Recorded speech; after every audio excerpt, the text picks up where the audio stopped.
a la salud femenina, a la salud de la mujer, que conlleva abrir más cobertura, ampliar la cobertura para que la mujer tenga acceso a recibir salud, como tienen todos los ciudadanos del mundo, que consiste en dar una mayor educación por la importancia de la salud para la producción económica, porque el mundo es económico. Pero la mujer no puede producir si no está en salud. No puede cuidar bien sus hijos si no está en salud. No puede interactuar, no puede trabajar si no está en salud. No puede casi ni pensar. Igual que el hombre. Es decir, que la salud es básica. Pero como la mujer ha estado marginada en la gran parte de la población mundial, porque el desarrollo de la economía y de los pueblos no ha alcanzado todavía a gran cantidad de mujeres que están postradas en los campos, en sus raíces, en sus selvas. Entonces hay que incluirla en la salud. Y una buena educación de la mujer, por ejemplo, el cáncer de mama, o sea, la mujer chequearse el cáncer de mama, chequearse sus trastes ginecológicos. Por ahí, usted por la parte de la ginecología, usted previene muchas enfermedades, pero usted tiene que ir cada año, cada 6 meses, y para eso los estados tienen que acercarle esas coberturas de salud. Las políticas de salud tienen que estar más cerca de la gente. Y los ciudadanos tienen que votar, tienen que luchar, tienen que empadronarse, empoderarse para que llegue la salud más de calidad y en cantidad a sus cercanos, a sus conciudadanos, a sus vecinos. Y eso lo hace reclamando de manera organizada, luchando, apoyando a los que luchan por eso, y reclamándole a sus legisladores y a sus funcionarios que lo tengan bien. Por eso hoy tenemos que hablar del Día de la Salud Femenina, que es un día mundial que se aprovecha, no es porque sea mayor o menor, sino para que haya mayor concienciación de eso. Tenemos un videíto que Manuel va a poner ahora para que rematemos con eso, en la necesidad de que luchemos por más salud. No la tendremos suficiente. Luchemos por más presupuesto para la salud. Luchemos por más racionalidad en la administración de los recursos de salud. Luchemos por más cobertura de salud. A propósito, antes de que Manuel ponga eso, quiero solidarizarme con la propuesta de un grupo de médicos que está para que en la escuela se incluya en el currículo una materia de salud. Usted se imagina esas niñas recibiendo orientación a la salud, esas niñas recibiendo una materia diciéndole sobre la madurez de su cuerpo, sobre la conveniencia o no de tener relaciones tempranas, con videos, sobre la obstrucción de su proyecto de desarrollo si tiene relaciones tempranas.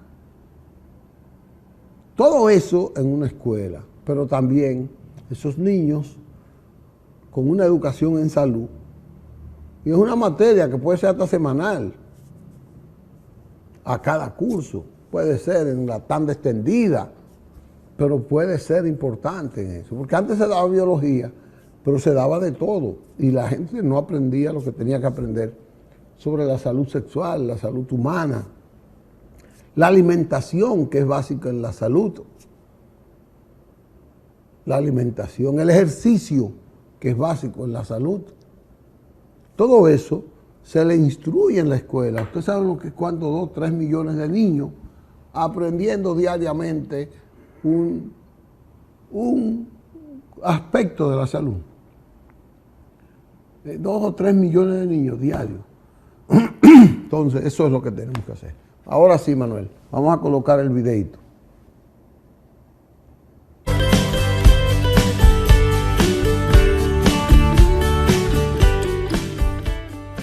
El 28 de mayo se conmemora el Día Internacional de Acción por la Salud de las Mujeres, fecha proclamada por redes y organizaciones de mujeres expertas en salud en el 5º Encuentro Internacional Mujer y Salud de Costa Rica en 1987. En este día se exhorta a los estados a implementar acciones integrales para visibilizar el impacto de las discriminaciones y desigualdades por género en la salud de las mujeres. El derecho de las mujeres a la salud incluye vivir una vida digna, con igualdad de oportunidades y libres de cualquier forma de violencia, así como tomar decisiones sobre su cuerpo, salud, sexualidad y reproducción, desde la autonomía y la libertad. Como uno de los derechos humanos, las mujeres tienen derecho a la acción en salud integral, la cual se les debe garantizar durante todo su curso de vida sin restricciones de ningún tipo.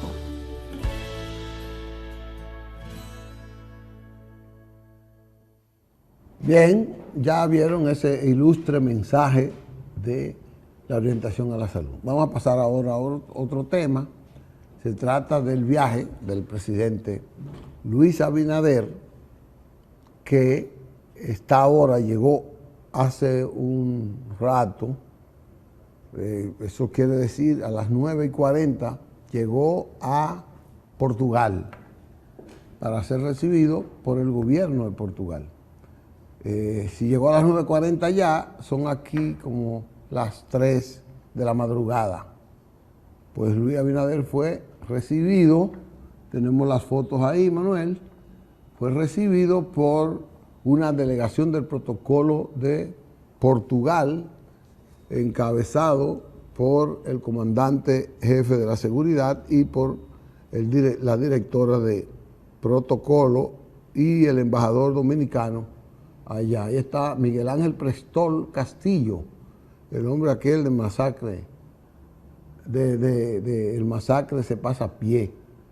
Él es el embajador dominicano en Portugal, periodista distinguido, un abogado de fuste. Ahí está con el presidente Luis Abinader en Portugal. Es de hora de madrugada ahí, ¿eh? Entonces, está también la comisión ahí está la recepción por parte de los representantes del gobierno. El presidente llegó a las 9:40, hora de Portugal. 6 horas de diferencia, ya usted puede ver allá cómo puede ser. Entonces tiene una agenda, ya debió haber casi ocurrido así, porque a las 11:15 tenía una reunión con el presidente del gobierno de Portugal. Dice que se traslada al Palacio, allí estará con una delegación oficial, fue recibido ya con los honores de estilo ahí en la Casa de Gobierno. Entonces, al finalizar los honores, irá al Palacio de Belén. Allí se reunió ya con los altos funcionarios del gobierno para las fotos. A las 2:15 tendrá la declaración de prensa de todo lo que ha conversado con el primer mandatario de Portugal. En Portugal es un primer ministro. Y luego va al almuerzo que le ofrece en su honor, ya eso es a las 2, a la 1 y algo, más o menos a las 6 y algo de Dominicana, así que ya Luis se hartó, se llenó de ese almuerzo portugués ahí.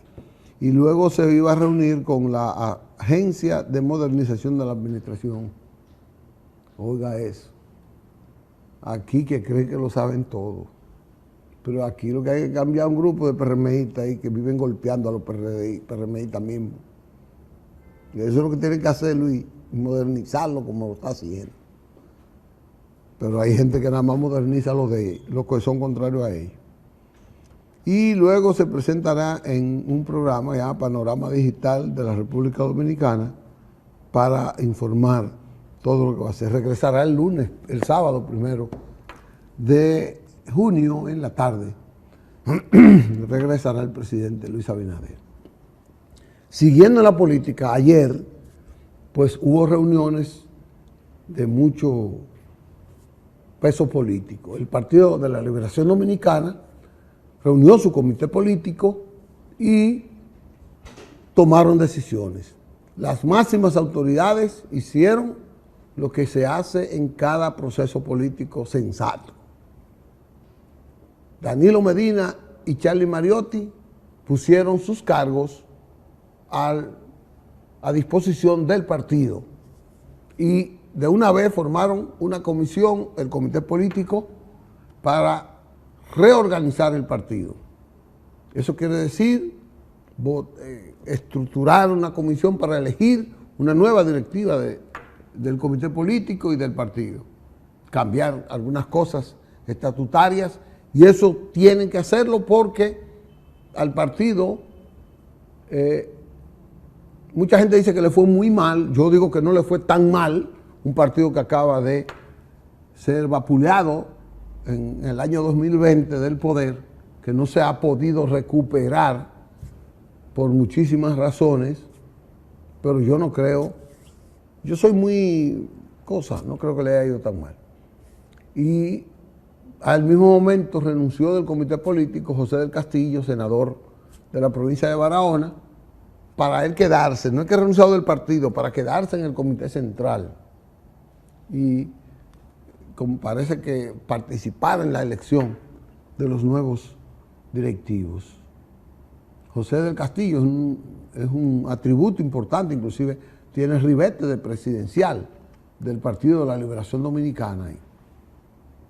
Entonces vamos a ver cómo este juego, cómo esta dinámica del PLD continúa, porque necesitamos fortalecer al PLD, independientemente del odio que usted le tenga, fortalecerlo, porque la democracia se fundamenta en los partidos y se fundamenta en una oposición fuerte, más ahora que el PRM tiene tanto poder.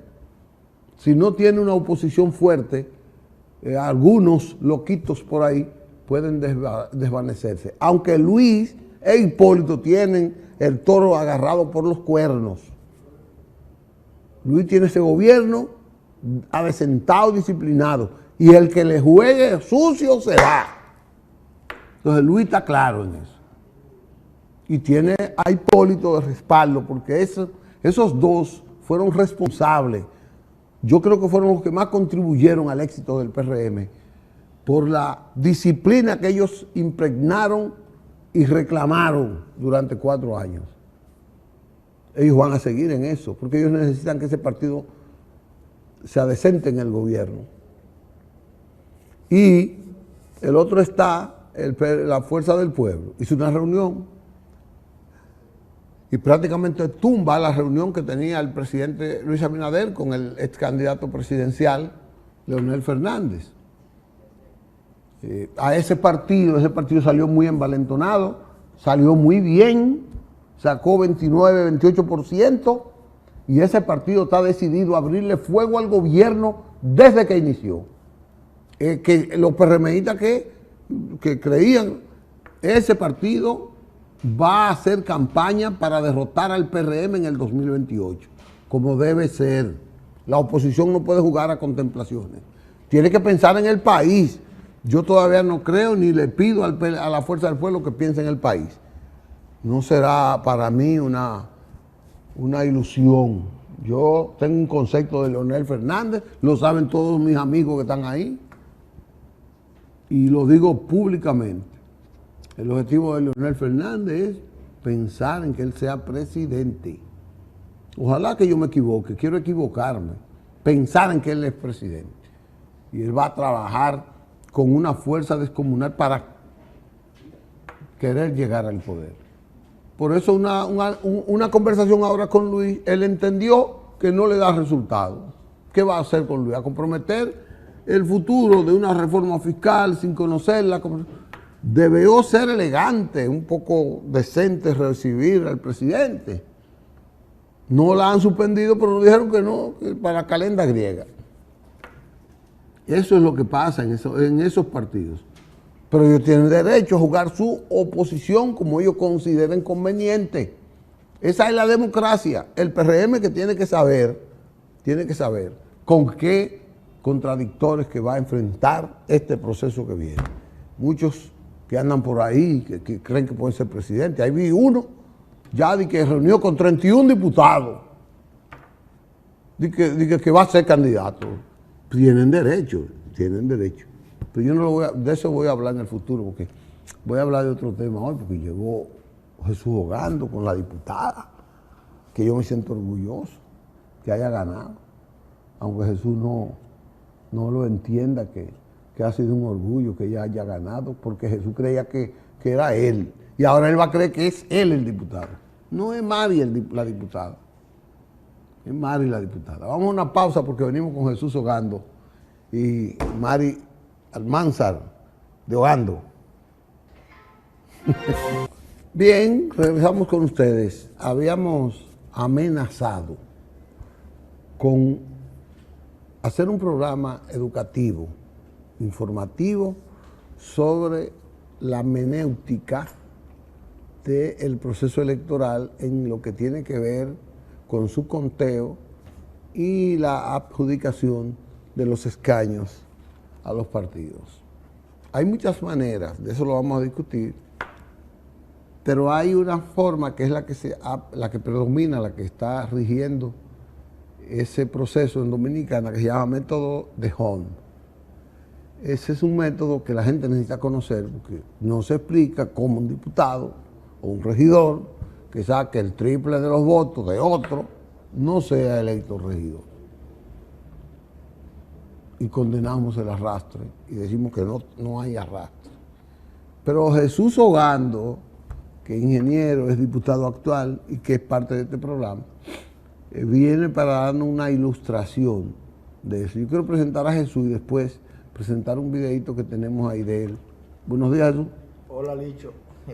Buenos días, pueblo dominicano.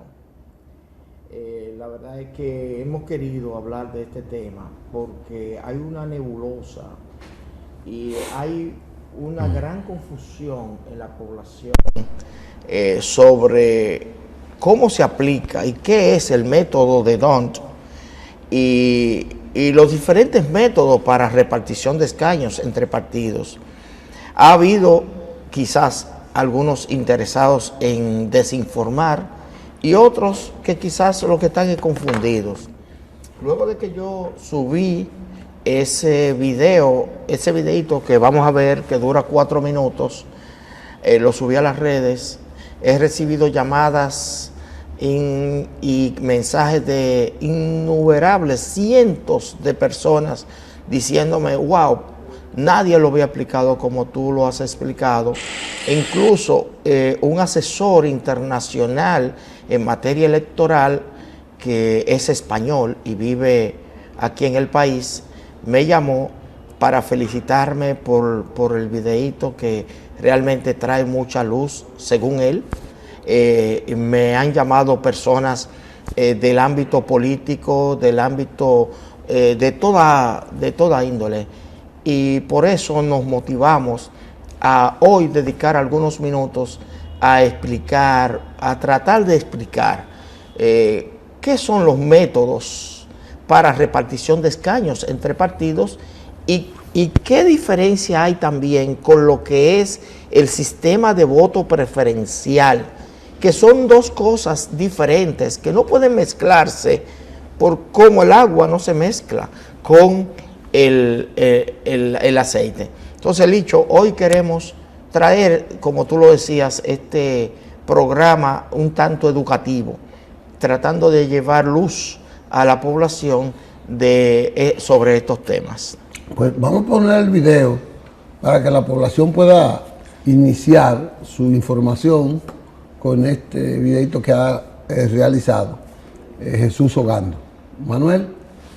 El método de D'Hondt no puede mezclarse con el voto preferencial, porque el método de D'Hondt consiste en un sistema que determina cuántos escaños ganan los partidos. El sistema de voto preferencial, entonces determina a cuáles de los candidatos del partido le corresponden los escaños que ese partido gana. Quiero explicar cómo funciona el método de D'Hondt en lo que sucedió en la circunscripción número 2 del Distrito Nacional en las pasadas elecciones. El PRM y aliados obtuvo 73.807 votos, el PLD 16.406 y la Fuerza del Pueblo 26.498. El primer escaño obviamente le corresponde al más votado, que es el PRM. Como el PRM iría hacia su segundo escaño, se dividen los 73.800 votos que obtuvo entre 2 y da 36.900. Se baja los 16.406 del PLD y los 26.498 de la Fuerza del Pueblo y comparamos de nuevo. Vemos que 36.900 es mayor, por lo tanto, el segundo escaño le pertenece al PRM. Entonces, como el PRM ya iría ahora hacia su tercer escaño, se dividen los 73.800 votos entre 3 y da 24.600. Se bajan los 16.400 del PLD, los 26.498 de la Fuerza del Pueblo y comparamos de nuevo. Vemos que 26.000 de la Fuerza del Pueblo es mayor, por lo tanto ese escaño tercero le corresponde a la Fuerza del Pueblo. Como ese partido iría ahora hacia su segundo escaño, se dividen los 26.498 entre 2, da 13.249. Bajamos los 24.602 del PRM, obviamente ya habiéndolo dividido entre 3 el total, se bajan los 16.406 del PLD y comparamos. Vemos que 24.000 es más que los demás, por lo tanto el cuarto escaño le pertenece al PRM. Como el PRM iría hacia su cuarto escaño, entonces se divide el total entre 4, dando 18.451 votos. Bajamos los 16.406 del PLD, los 13.249 de la Fuerza del Pueblo y comparamos. Vemos entonces que ese quinto escaño, que sería el cuarto del PRM, le corresponde al PRM porque 18 es más que 16 y que 13. De manera que el PRM obtiene 4 escaños y la Fuerza del Pueblo 1. Algunos han preguntado, ¿y cómo es que una diputada con 2.000 votos le gane a uno con 4.000? Sencillo.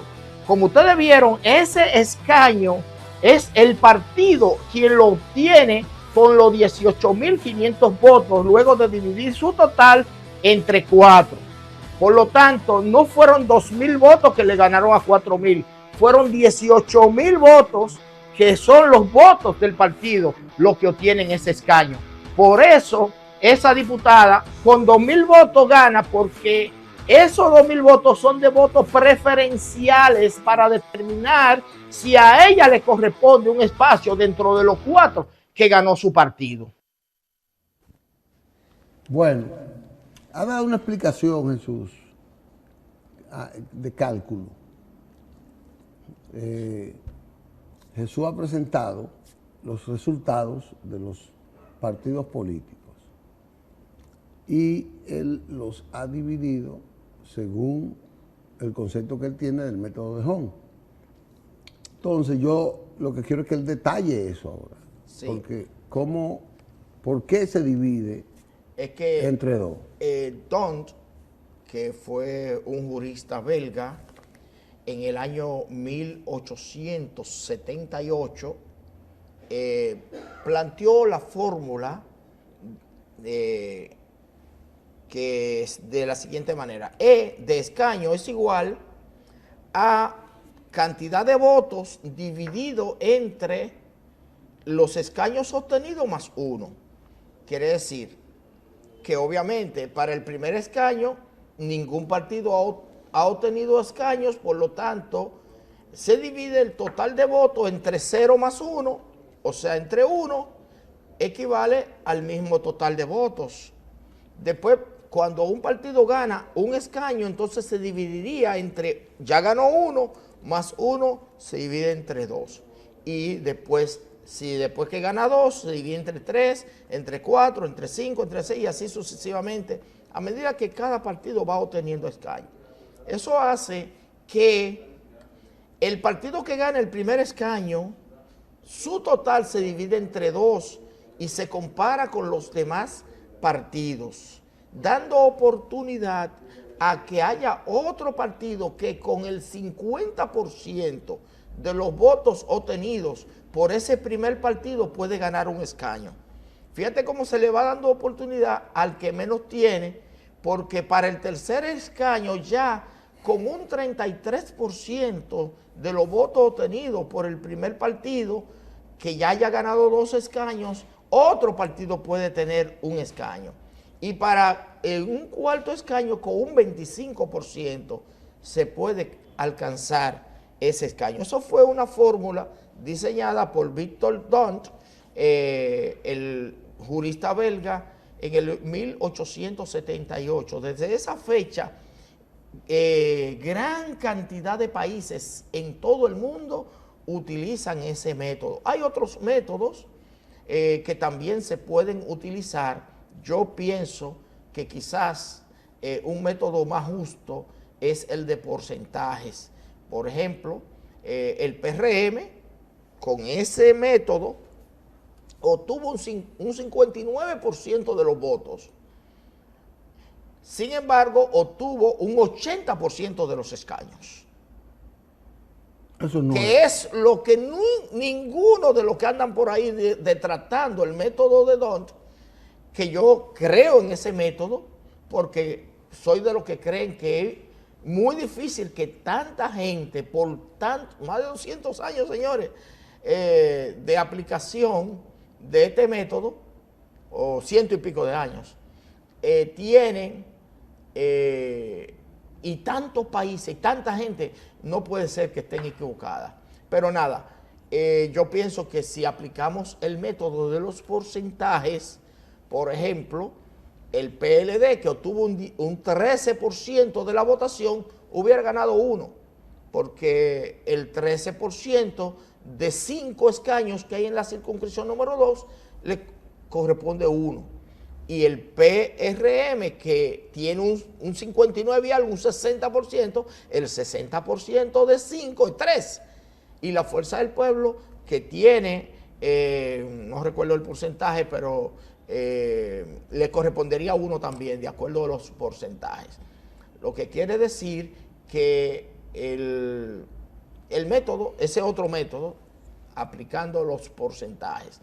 También existe el método de, déjame leer lo que no me lo sé de memoria porque es un nombre, el método de Saint-Lacke, es otro método que él plantea, con la diferencia, es casi igual que el método de Dont, con la diferencia de que en vez de dividir entre la cantidad de escaños más 1, se divide entre la cantidad de escaños más, para el primer escaño se divide entre 1, obviamente, pero de ahí en adelante se divide entre la cantidad de escaños obtenidos más 2.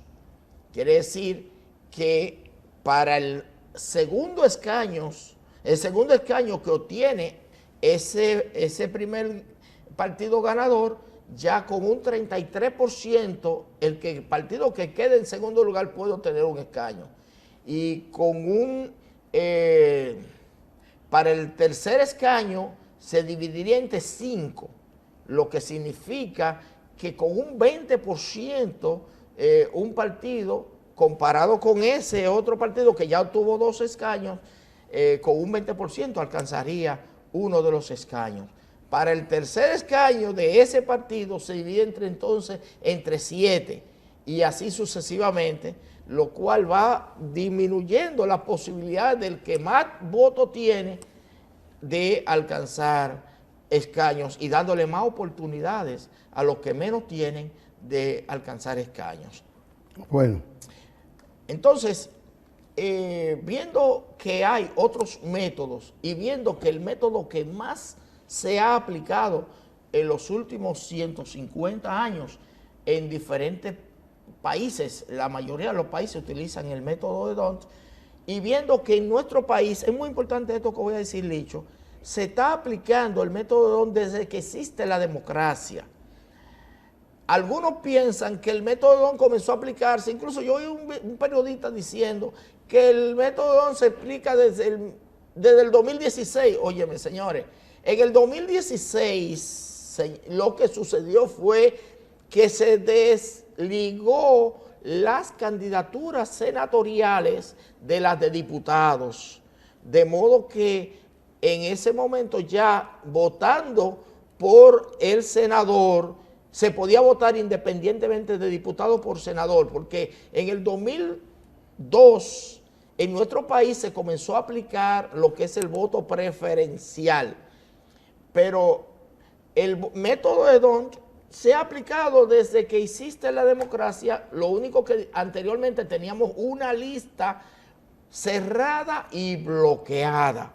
Eso significa que cada partido presentaba una lista, se aplicaba el método de D'Hondt, se calculaban los escaños que ganaba cada partido y se distribuían de acuerdo a esa lista. Con el sistema de votos preferenciales que se inició en el 2002, Licho, ya el elector es el que elige quiénes son los que ganan esos escaños que le corresponden a cada partido. Entonces, desde el 2002 estamos utilizando el método de voto preferencial, pero no para determinar cuántos escaños gana cada partido. Para determinar cuántos escaños gana cada partido se sigue utilizando el método de D'Hondt. Vamos a una pausa, Jesús, para que vengamos a analizar algunos criterios que hay y que los resultados ahora ponen de relieve en esa parte del método de D'Hondt, como tú le dices, y todo el mundo le llama D'Hondt. Sí, lo que pasa es que la pronunciación es D'Hondt. D'Hondt, correcto. Porque tiene una D adelante. Fue en 1878. 1878. Que este hombre creó ese método. Vamos a una pausa y venimos entonces para analizar algunos vericuetos que tienen ese proceso y el voto preferencial. Regresamos con ustedes. Seguimos con Jesús Ogando, que quiere hacer una puntualización. Sí, Licho, yo quiero corregir un error de cálculo mental que hice y dije que con el método de los porcentajes al PLD con 13% que obtuvo de los votos le hubiera tocado 1, y eso no es correcto, porque el 13% de 5 no es 1, medio escaño más o menos. El PLD, la Fuerza del Pueblo tuvo un 18%, con eso sí redondeamos a un 20% que le tocaría 1. Por eso es que el método de D'Hondt es tan preciso, porque fíjense cómo al Fuerza del Pueblo, que está por debajo del 20%, le corresponde 1, y al PLD, que está un poco retirado del 20%, no le corresponde nada. Por eso es que el PRM con un 60% obtiene el 80%, o sea, 4 de 5 escaños con este método. Aclarado eso, continuamos, Licho. Ahora vamos a ver. Jesús veía como algo que cuestiona a la gente, como un partido que saca, el porcentaje que tuviste fue 59%. Sí, 60%. Saca el 80%. Gana el 80% de los escaños en una demarcación. Con 3 partidos fuertes que tienen distribuido el resto. Perdón, eso es donde hay 5 escaños. Pero recuerda... No, el 80%. Sí, pero, perdón, donde hay 10 escaños, por ejemplo, para regidores, en esa misma demarcación, que los porcentajes fueron casi idénticos, 59% sacó el PRM en los regidores, y el PLD y la Fuerza del Pueblo están en 13 y 18, los mismos porcentajes. El PRM nada más ganó 7, o sea, un 70, bajó mientras más va aumentando los escaños, más va bajando la posibilidad del que más tiene. El que menos saca va obteniendo más oportunidad porque su cociente siempre se va a mantener. Porque hay que ver que Jesús, quizás ese detalle yo lo percibí en lo que él estaba explicando. La división se hace entre el número de votos de cada organización para su primer escaño. Yo creía que no era así. Para su primer escaño se divide el número de votos entre uno, porque es el primer escaño que le quiere corresponder. Exactamente. Y siempre se va a quedar con la misma votación. Cuando, dividiéndolo en la persecución de su primer escaño, entre uno, la cantidad que sacó, llegará alguna vez que tendrá más que todos los demás partidos porque han hecho las divisiones correspondientes por los escaños obtenidos. Exacto. Entonces, ¿qué pasa? Que ya ahí le va a corresponder su primer escaño. Por eso, cuando con los regidores, el PLD ganó 1 y la Fuerza del Pueblo 2. Sí. Entonces, finalmente, ¿qué yo quiero ver? Este método es de arrastre. Y es de arrastre de los partidos políticos. Esto es un método que no es democráticamente amplio, perfecto. No exactamente de arrastre. Es de arrastre, espérate. Yo te lo voy a explicar. No, es de arrastre. Oye, ¿por qué? Porque primero el método le asigna al partido los escaños que obtuvo el partido. Y entonces en esos escaños arrastra a todos los que por el método le corresponden. Y de ahí es que usted ve que un diputado, un regidor, que saca 300 votos, 500 votos, 1000 votos, 2000 votos, sale electo porque pertenece al partido al que le han asignado ya por arrastre. Él sale por arrastre, ese diputado, ese regidor. Escúchame. Sí, pero yo te quiero explicar también. No, pero déjame que yo explique, espérate. Porque yo estoy explicando que Está ese bien. diputado saca 5000 votos. En otro partido hay uno que saca 20,000. Pero en el global de votos para que arrastre a los demás, ese otro partido que tiene un diputado que saca 20,000, no le corresponde ninguno. Por tanto, él no sale. Porque primero se distribuyen los escaños entre los partidos que más votos hayan sacado partidos. Y entonces el canibalismo interno entre los partidos para ver, porque el voto de arrastre del método de Hong también permite que los partidos no busquen votos fuera, sino que se enfrenten entre ellos. No, pero porque es el que más saque entre ese partido. Es que, va a ganar. Es que una vez más, Licho, no podemos mezclar el método de D'Hondt con el voto preferencial. ¿Seguro? Cuando no teníamos voto preferencial, sino una lista cerrada y bloqueada, el método de D'Hondt se aplicaba y nadie criticaba. Y sin embargo, el que estaba en el número 1 era el que menos aportes Yo hacía. sé que no tiene voto preferencial Porque individual. ese que estaba en el número 1 se sentaba en su casa, no pegaba un afiche porque ya en el número 1 él ganó. Si el partido gana un espacio es de él y ya. Entonces, es el que más se esforzaba, a veces el que estaba en cuarto, quinto posición, sexto, era el que más esfuerzo hacía para producir votos. Y entonces esa persona, porque sabía que necesitaba votos para ganar. El asunto es que cuando tenemos voto preferencial, vemos qué aportes en términos de voto hizo cada candidato. Pero déjame concluir. Todos los votos marcados dentro del recuadro de un partido, no importa en qué esquinita esté marcado, son de ese partido. El arrastre, y con esto me voy, perdóname Manuel, el arrastre lo único que significa, lo único que explica que un diputado salga con 5,000 votos y no salga uno que saca 15,000. Es el arrastre lo único que me lo justifica. De ahí a que es preferencial o no, lo discutimos. Pero es de arrastre. Pero que y nos siempre vemos ha sido mañana. de arrastre, aunque Nos vemos cuando mañana. era por lista el partido arrastraba. Nos vemos mañana. El que arrastre es el Quizás sigamos partido. discutiendo esto. Nos vemos mañana.